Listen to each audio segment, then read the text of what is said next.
Hi, everyone. Welcome to our live 10 questions with series, during which we sit down with founders, entrepreneurs, and business leaders to hear about their journeys with their companies and the lessons they've learned along the way, of course, with the hopes of helping all of us in our individual journeys too. Now, today we are chatting with Undercover Snacks co-owner and CEO Diana Levy and co-owner and chairman Michael Levy. We'll hear how Diana came up with the idea for these gluten-free chocolatey quinoa snacks, which I have actually tasted and adore. I have now eaten 3 bags of these over the past couple of days, and they are just so delicious. So we're going to hear how she came up with the idea for these, how they struck deals with major retailers like Whole Foods, why they decided to handle their own manufacturing, and how automation plays a critical role in all of their operations. I'm really excited to get to it, mostly because, like I said, I want to open up one of these bags immediately after this and dive in again. But before I invite Diana and Michael on, I want to remind everyone that if you have any questions throughout our conversations today for Michael or Diana, you can leave them in the comments, and we're going to open it up to a live Q&A at the end of our discussion. And if you don't have any questions or anything like that, just feel free to drop a hello, an hola, a bonsoir, a ni hao. Tell us where you're tuning in from, and we will shout out right back to as many of you as we possibly can. Now, please join me in welcoming Undercover Snacks co-owner and CEO Diana Levy and co-owner and chairman Michael Levy. Hi, Diana. Hi, Michael. How are you? Hi, Kendall. Hi, Kendall. Nice Thanks for having us. Thank you. Are you kidding? Thanks for joining us. Where are you both tuning in from right now? We are about 10 feet apart from each other in separate offices in East Hanover, New Jersey, in our company-owned factory. Nice. Well, I gave our viewers a brief introduction to Undercover Snacks, but I would love to hear your own personal elevator pitch, Diana. Why don't you give it to us? Sure. So I started a small chocolate business around 2013 that I called Undercover Chocolate Company. And I was making chocolates for events, for weddings, for, people that I knew mainly. It was really more of a hobby than a business. I had a few retail stores that let me put my products in. And then in 2016, I had 3 teenage daughters, and suddenly 2 of them were diagnosed with celiac disease. And it was a great time for me to figure out how to come out with a product that was gluten-free, but that used the same really good quality chocolate I'd been using in my chocolate business, and figure out a product that I could get on the market that was healthier, better for you, also gluten-free, and really, really delicious. And typical sort of mom in the kitchen story, I understood chocolate pretty well at this point. And I got a million ingredients everywhere I could. And I started mixing ingredients and working with spreadsheets, trying to get to a certain sugar, calorie, fiber, nutrient profile. And eventually one day I hit on what became our chocolate quinoa crisps. And they were so incredibly delicious. I kind of had this aha moment. And that's really how we started this product and this business. Wow. Well, that actually already answers question number 1 for us in our 10 questions, which is amazing. But I guess, to kind of segue off of that, what made you think that this idea could be successful? Like, what was lacking in the market that you realized, there was a need for a company like Undercover Snacks? So, when I came up with the idea, I was sort of looking at white space in the market. And there were a couple of products in the market, touting themselves as chocolate snacks. But when you really looked at them more carefully, they were really chocolate bars in bags, or they were really pretty heavily chocolate, or really super sweet, or didn't really use good premium chocolate.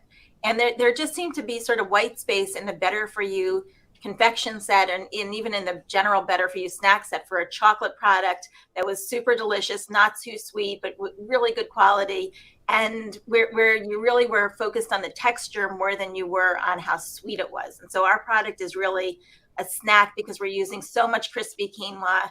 The quinoa is crisp, similar to a Rice Krispie. And so but it's got more protein, fiber, and nutrients in it. So you're getting this incredibly satisfying texture from our product. Yeah, I can second that. I can second that now. So question number 2, what was your original go-to-market strategy and what sort of results did you see early on? So early on, I didn't really know what a strategy should be. And I went literally walking into 2 local retailers. The first day I decided to sell the product, and right, day one, both of them took it. And I'm like, oh, wow. Okay. Stand back here. And then the second thing I did is I tried to reach out to Whole Foods, and I tried a couple of other bigger retailers who mainly didn't return my call, and or didn't respond when I sent snacks. And so I was persistent, and I tried different ways. And eventually there was a networking event where I knew that a local forager from Whole Foods would be. And I was able to go and give her samples of the product. And about 2 weeks later, she called me back and she said, listen, we'll try you out in one store that we're opening in Newark, New Jersey.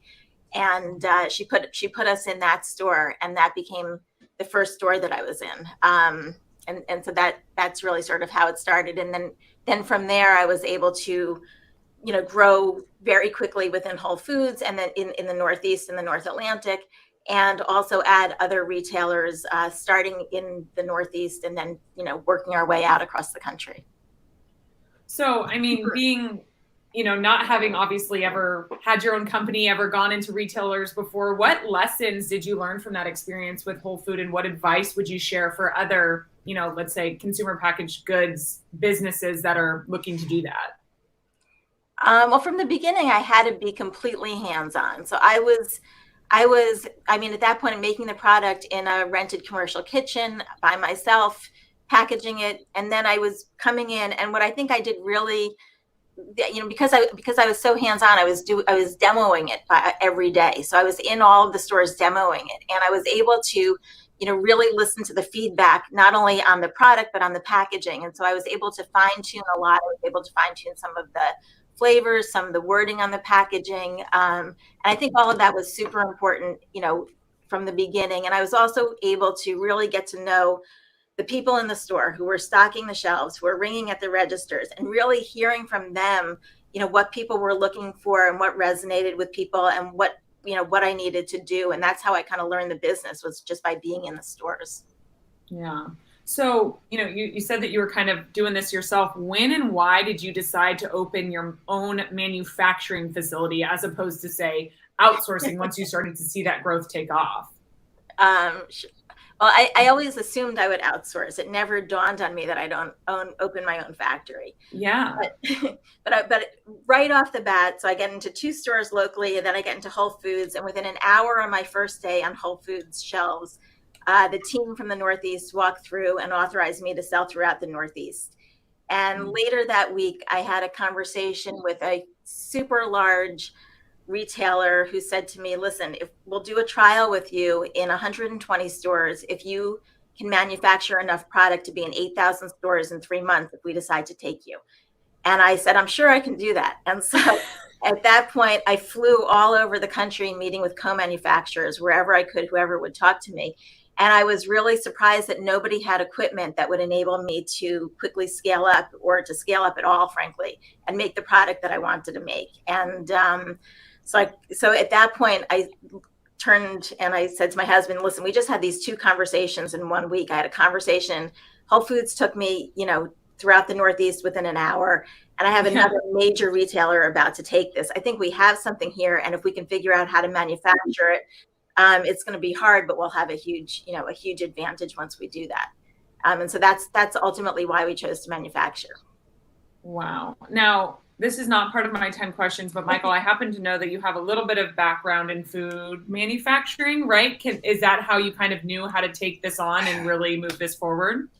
Actually, so I'd been in the investment banking business for 32 years, and I spent a good part of that funding and helping build up food companies and other CPG companies. So I had a background in M&A and finance, and really helping, from an entrepreneurial standpoint, businesses build up and sometimes sell and sometimes buy other businesses. So I had a lot of contacts, though, in the industry, which was really helpful as we began this journey.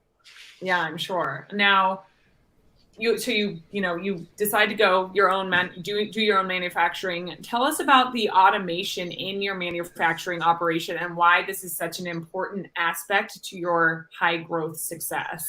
Well, for a little bit of additional background, early on, and probably the third month of really running, just a little bit after Whole Foods, we were approached by one of the largest, prestigious retailers out there that loved the product, wanted us for their stores, but we had to have the ability to manufacture a tremendous quantity. We're talking, 8 to 10,000 stores.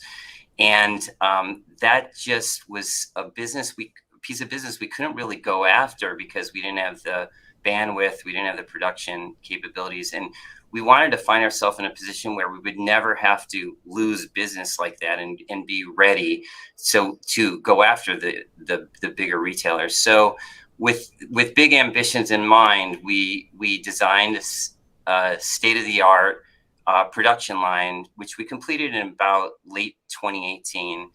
And we fully automated the production process from ingredients to finished pouches. Not a human hand has to touch it. We load ingredients. We have to pack out our products into cases.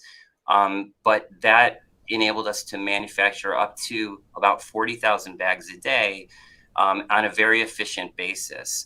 And, we're constantly looking for other areas to automate in our production process, but that's been a really important one. And I'm happy to say that it's going the right direction, such that we're in the process of adding another line that will more than double that capacity. And we're very excited because we're able to really focus not on the hard aspects of labor, but by focusing on maintaining the highest level of quality. And just one other thing I would add to that is we're an SQF certified facility. We're actually certified at the highest level of SQF available, which is based on food safety and quality. And without great automation in our factory setting, we wouldn't really be able to play in the big leagues.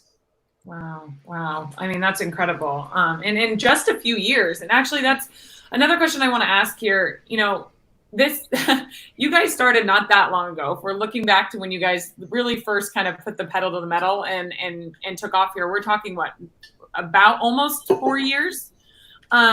What channels are you selling through today, and what sorts of pains come with such scale in just a few years? Sure. So we're selling in a lot of different channels right now. We're selling in grocery, specialty, natural. We're in drug channels. We're in both CVS and Rite Aid. We're in a lot of food service. We are on airlines. We're on United Airlines, and I think we're going to have some product on Virgin Atlantic pretty soon. And so we've really and we're in a lot of convenience, and a lot of places like college campuses love us, and some other sort of channels like Barnes and Noble kind of bookstores, those sort of things, or the college bookstores. So we're in a lot of different channels. In terms of growing pains, I mean, a lot of it was sort of learning the channels just from a sales marketing perspective. But from a manufacturing perspective, we've always been one step ahead. We've always sort of seen the opportunity that was potentially there, and we've stayed as far ahead of it as we can. And we're still doing that now, so that we have plenty of capacity on the line. And we've never had to, we have had zero supply chain issues because of that. So that's one, we've been really fortunate that we've had the resources to be able to do that. But that's one reason why I think we've been able to move so quickly. I mean, and especially with the issues that we've seen going on over the past, 18 to 19 months with the supply chain and everything amid the pandemic, that's amazing to hear. Now, you actually decided to implement NetSuite while we're talking about automation and staying one step ahead. You decided to implement NetSuite earlier this year. Why? What were you running on previously, and how are those systems holding you back? I'll take that one. So, as orders increased significantly, the business started becoming a lot more complex operationally. And since we're also the manufacturer of the products we're selling, there are a lot of companies that are sellers of products, but they're outsourcing that process. Right. It was just absolutely critical for us to have the tools in place to manage the business proactively. So, while many companies are dealing with sales management, CRM, order fulfillment, customer service, financial reporting, we had to have something that would help us handle demand and supply planning, production scheduling, warehouse management, quality management, track and trace functionality, purchasing, receiving. All, there's a lot to it. So with that, with the ambitious growth plan that we had, we knew we needed a robust system. We had been using QuickBooks for our financials. And we used an add-on module that provided track and trace capabilities that we were required to have. And it was fine and adequate for the stage we were at and for accounting purposes. But we were definitely held back in terms of the ability to really use a centralized warehouse of data to manage all parts of our business and to have real-time visibility and insight into our operations. Yeah. And then, I think the last point is just fortunately, because of my background, I had worked with a lot of companies that had implemented various ERP systems, some with ease, some not with ease. And I had heard good things about NetSuite. And, when we were scoping out different providers, fortunately for us, we went with NetSuite. It's been a great experience. That's awesome. That's great to hear. And, just hearing, like you said, not maybe you're selling the goods, but not a lot of companies are really taking this manufacturing in-house and having that visibility across all aspects of your business that are then tied together under one platform. I can see how that would eliminate a little bit of the stress that you guys are facing every day as you run this business. Now, you mentioned obviously automation is so critical to your operations. How are you using NetSuite to automate your processes now? And then where are you looking to automate further in the future? I think probably the easiest way is to walk through some specific examples. It's probably the easiest way for me to remember. So we're using extensive amounts of automation within NetSuite. And I should probably begin by using a centralized system for all our people and function. All the data is in one place, and we could leverage the system for that reason. So just starting with like order management. So most of our larger customers transmit orders using EDI. We've got it set up so EDI orders are automatically integrated into NetSuite for us. They appear on our order management screens. What that means for us, we can acknowledge, fulfill, generate customer-specific pallet labels, barcodes, transmit advanced ship notices, do invoicing all within NetSuite without going into a separate EDI portal with a separate provider. We've also implemented connections on the order management side with Amazon and our website, so that also feeds into our order management system. So again, we're looking at one place with all our orders, and then from that point, we can then, use it to generate pick tickets. We can do all kinds of things. From a demand and supply planning standpoint, we have now set it up so we receive automated alerts based on inventory levels, expiration dates, all types of other key data. We can set this up so it's very proactive and automated, and it's actually a fantastic tool. On the customer management side, we now have a true kind of real-time 360 view of each customer, both from the CRM side in terms of activities to the quantities they're ordering by product, by our sales data. Everything's in one place. And then to kind of continue on the automation theme, we're just in the final process of implementing NetSuite's warehouse management system. And while we're just rolling out the deployment now, we're really excited about what we expect from it. In particular, right now, we pick, pack, ship using paper-based pick tickets, packing slips, production orders that are being handed out on our floor. And from this, we'll be able to deploy mobile devices throughout our organization. So we can go not completely paperless, but largely paperless, scan.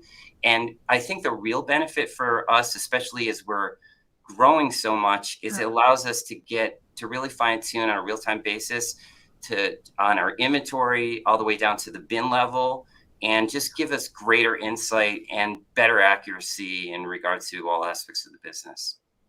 Wow. I mean, that is so, first of all, thank you. That was super great. I love that you dove such deep into specifics there, and I think that's huge. I love to hear how you guys are, trying to transition at least to more of a paperless warehouse, which I think is great and will obviously help in terms of just making processes easier, more streamlined, and of course, all of that means more efficiency, which means more done. So that's amazing. With all of that, Michael, how would you summarize like your top, I'm not going to say one, but your top couple benefits you're already seeing out of NetSuite since implementing earlier this year?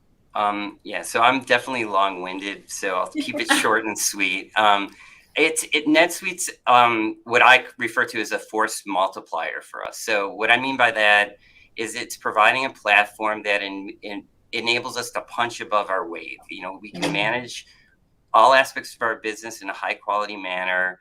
We can leverage the automation alerts and insights that give us a lot more awareness of what's going on. And then we can try to stay several steps ahead of issues and frankly of our customers so that we can, hopefully continue to really fuel the growth that we aspire to achieve. Yeah, that's great. Final question here, question number 10, and then we are going to open it up to the audience. So if you are tuning in right now, get your questions ready and add them in the comment section. But for my final question today, for other entrepreneurs who are tuning in right now, what are some of the key ingredients to Undercover Snacks success? I think, and I give Michael a lot of credit for this, but I think that the biggest reason why we've gotten to where we are is just a belief that we can do it. And Michael is incredibly optimistic. And there's times when I'm skeptical and I'm not sure we can do it. And he just has this unrelenting optimism. And then I think we're both we're both incredibly persistent. So that part comes naturally to me. But his optimism combined with both of our persistence and work ethic and just, plowing through, we'll work overnights if we have to work overnights. We'll work late at nights and weekends. And part of the fun is that we're doing it together. But so it's hard work, persistence, and I think you have to believe in your product. You have to put everything you've got, behind what you're doing in order to make something like this work, I think. So absolutely. Michael, what would you add to that? There are a few that come to mind. Capital, people say it all the time, it's a cliche, but it's important. Capital or access to capital. Mm-hmm. The ability to make decisions very quickly. I can't underscore that one enough. It's imperative when you're growing, things change very quickly. You need to be very responsive quickly and you have to be nimble. The ability to build leverage into the business through, information, through manufacturing, through automations. And I think a really important one, and particularly in this environment, is a culture that attracts, retains, and cultivates talented people who can enhance the business. Oh, yeah. Right now, I think that's critical for all businesses, no matter what industry you're in. We are seeing, labor shortages and what are they calling it? The big leave? The big exit? I forget. But yeah, I think that's so critical. Great points there. Now, I do want to open it up to the audience for questions. They're coming in right now. And of course, not just questions. If you want to give us a shout out from where you're tuning in from, we'd love to shout out to you right back. Now, I know I said that was it for my questions, but you said something, Michael, that actually piqued my interest, and I want to dive into it just for a second while people are still sending their questions in. You said capital or access to capital. How did you guys go about funding for the company? What was your path there? Di, do you want to? I'll jump in, I guess. That's your department. You do that. So I guess we were fortunate when we started, that we had capital to launch the business, and we are, we've been self-funding as we go. We did complete a major capital raise that we announced earlier this year, and based on my profession, we had meaningful access to capital as well. So great ideas are easy. Implementation of great ideas are far more difficult, and I think prudent use of capital for capital's sake isn't quite the key, but prudent use of capital is important. That's great. Got some questions coming in now, but before we get to questions, a few shout outs. From Shahan, just joined from Dubai. Hi, Shahan. From Tamra, force multiplier, great term for supply chain, ERP, and food manufacturing. Thank you so much, Michael. From Roberta in San Rafael, a constant viewer. Roberta, we so appreciate you always tuning in. And now some questions. Actually, this is a good one. How do you come up with different flavors? Do you do any market research around this? I mean, initially the flavors I came up with were, I just sort of, it was what I liked and what Michael liked.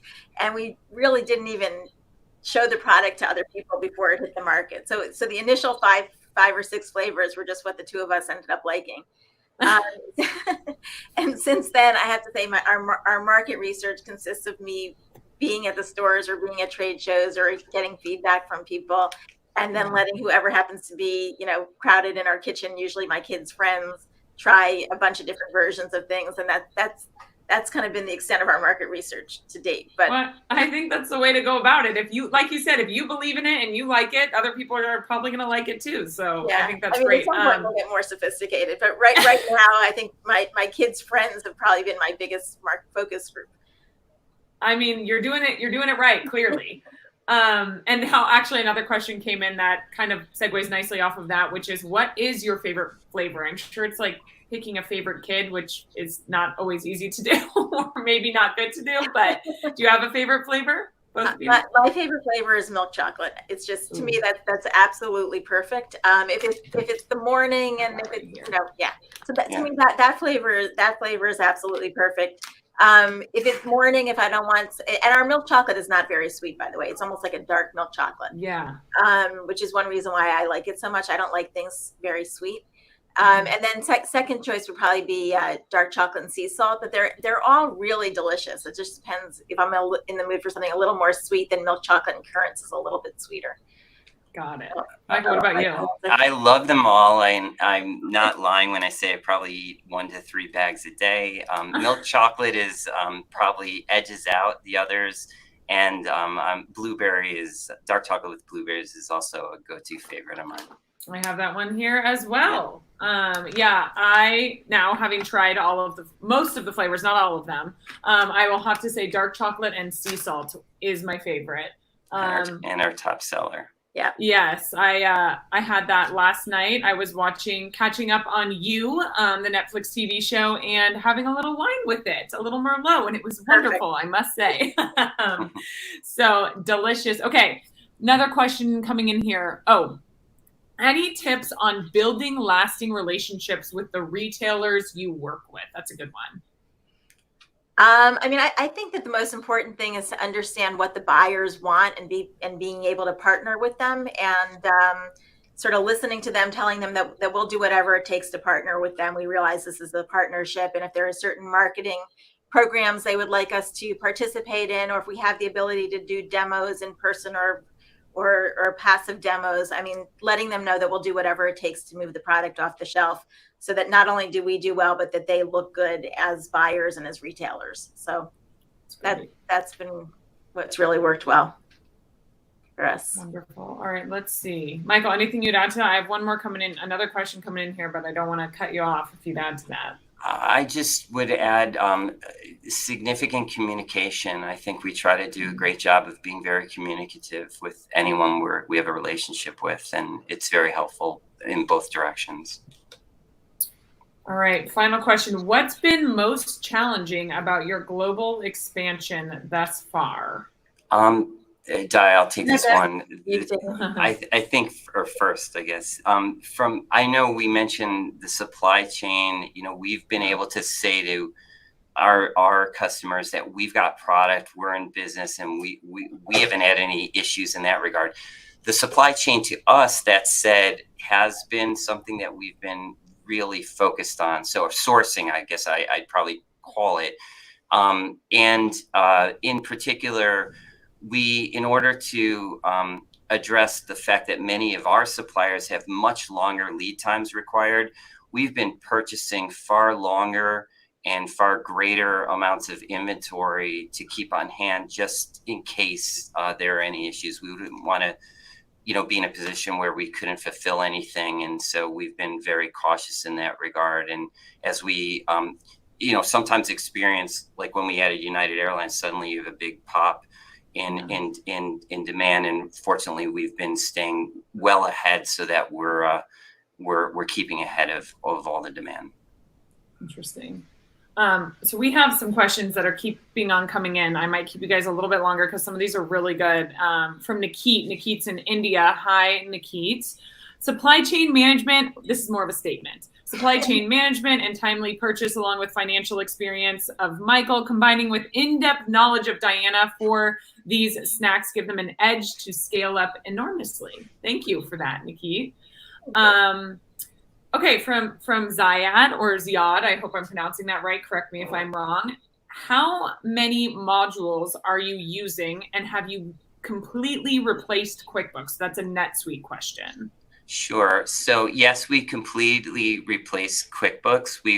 I ran both for about 5 months to make sure we were in total sync, and then cut it off. We actually found we were more accurate because we'd been missing a few things.